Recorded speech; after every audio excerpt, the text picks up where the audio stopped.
Thank you. I want to thank my colleague for hosting this critical special order to discuss the ongoing impact of enhanced unemployment benefits on Main Street businesses, the American workforce, and our economic recovery. Like many of my colleagues, I've seen help wanted signs all over my district. I've heard from local job creators about the difficulties they face in hiring workers they need just to stay open. Many have told me they can't even get people to show up for an interview. Enhanced federal unemployment benefits made sense last year as a way to keep those who lost a job and to reduce the economic impact of government-imposed business closures and stay-at-home orders. But now we're facing a much different situation today. Safe and effective vaccines are bringing us closer to defeating COVID-19. Employers have updated their facilities and operations so workers can safely return back to work. Businesses are fully operating.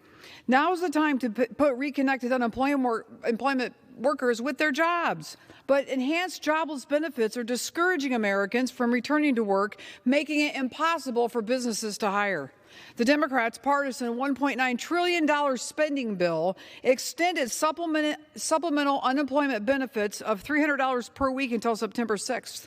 At this level, nearly 40% of jobless Americans can make more on unemployment than they can by returning to work. Main Street businesses shouldn't have to compete with the federal government for workers. In fact, they can't compete with the federal government for workers. The labor shortage currently is crushing small business, which are fighting to keep their businesses alive coming out of a pandemic. In late March, I hosted a virtual roundtable and heard from a Hoosier who owns a small installation company.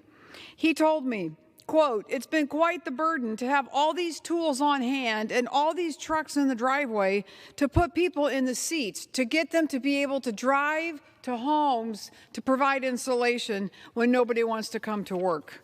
And just last week, we saw the undeniable impact of these misguided policies when a monthly jobs report showed hiring slowing to a crawl in April in this country, despite millions of job openings.